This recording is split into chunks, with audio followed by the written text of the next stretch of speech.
ఆడవాళ్ళలో vaginal infections అనేది సర్వసాధారణం.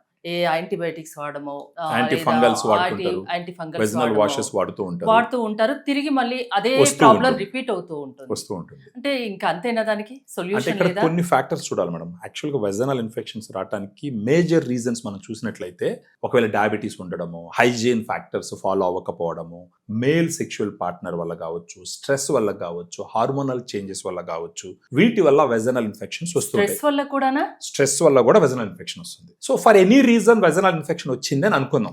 వచ్చినప్పుడు ట్రీట్మెంట్ తీసుకుంటారు. ఆ ట్రీట్మెంట్లో ఏంటంటే antibiotics, anti fungals, vaginal washes as a course వాడతారు ఫస్ట్ లైన్ ట్రీట్మెంట్ గా.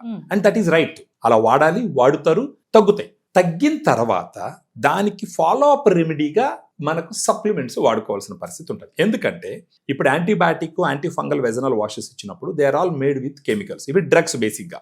ఆ డ్రగ్స్ వాడినప్పుడు ఏమవుతుందంటే వెజనలో కానీ యూరినరీ ట్రాక్ లో కానీ ఉన్నటువంటి బ్యాడ్ బ్యాక్టీరియాని చంపుతాయి, గుడ్ బ్యాక్టీరియాని చంపుతాయి. వాటికి బ్యాడ్ గుడ్ అని తేడా ఉండదు. మన దగ్గర ఉండే 2 సప్లిమెంట్స్ వాళ్ళకి హెల్ప్ చేస్తాయి. ఫెమీ డిలైట్ ఒకటి, యూటీ బ్రీజ్ అనేది ఒకటి. సో ఇప్పుడు మనం ఫెమీ డిలైట్ గురించి చూసినామంటే ఫెమీ డిలైట్ ఏంటంటే లాక్టోబాసిల్లస్ కి సంబంధించినటువంటి 2 ప్రోబయాటిక్ స్ట్రెయిన్స్ ఉన్నాయి.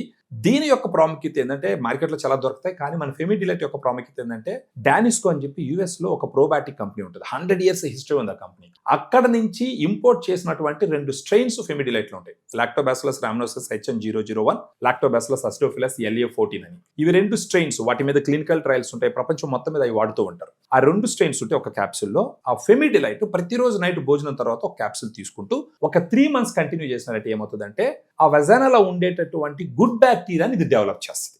ఆ గుడ్ బ్యాక్టీరియాని డెవలప్ చేసిందంటే ఆటోమేటిక్గా ఈ గుడ్ బ్యాక్టీరియా బ్యాడ్ బ్యాక్టీరియాని కంట్రోల్లో పెడుతుంది. అప్పుడు ఎలాంటి ఇరిటేషన్ రావడం కానీ, మంట రావడం కానీ, యూరిన్కి వెళ్ళినప్పుడు వైట్ డిశ్చార్జ్ ఉండడము, ఫౌల్ స్మెల్ ఉండడం, ఇవన్నీ తగ్గుతాయి. యూటీ బ్రీజ్ ఏం చేస్తుంది అంటే యూటీ బ్రీజ్ లో డిమానోజ్, క్రాన్బెరీ ఎక్స్ట్రాక్ట్ అని 2 ఉంటాయి న్యాచురల్ సప్లిమెంట్స్. ఇవి 2 ఏం చేస్తాయి అంటే యూరినరీ ట్రాక్ లో ప్రిడామినెంట్ పాథోజెనిక్ బ్యాక్టీరియా వచ్చి ఎస్చరిషియా కొలై అంటాం, ఈ కొలై అంటాం మనం. ఆ ఈ కొలై బ్యాక్టీరియాకి ఈ డిమానోజ్, క్రాన్బెరీ ఎక్స్ట్రాక్ట్ పోయి కూర్చుంటాయి అనమాట. అంటే ఏదైనా బ్యాక్టీరియా యూరినరీ ట్రాక్ గోడ మీద కూర్చుంటేనే ఆ నంబర్ ఆఫ్ బ్యాక్టీరియా పెరుగుతాయి, ఇన్ఫెక్షన్ పెరుగుతుంది. ఈ డిమానోజ్, ఈ క్రాన్బెరీ ఎక్స్ట్రాక్ట్ ఏం చేస్తాయంటే ఈ బ్యాక్టీరియాని దాని మీద కూర్చొనికుంటే ఇది పోయి అడ్డుపడుతుంది. అప్పుడు యూరిన్ లో ఈ బ్యాక్టీరియాని బయట తోయడం జరుగుతుంది అనమాట.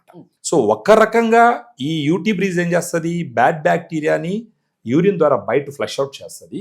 ఈ ఫెమీ డిలైట్ గుడ్ బ్యాక్టీరియాని డెవలప్ చేస్తుంది. అందుకని ఇటు రెండింటిని కనుక వాడుకుంటూ పోతే కనుక సైనర్జిస్టిక్ గా పనిచేసి అసలు ఇన్ఫెక్షన్ లేకుండా మళ్ళీ ఇన్ఫెక్షన్స్ వచ్చే ఛాన్సెస్ ఉన్నాయన్న ఆలోచన వచ్చిన వాళ్ళకి మాత్రం ఫెమీ డిలైట్ ఒకటి మాత్రం వాడమని చెప్తాం.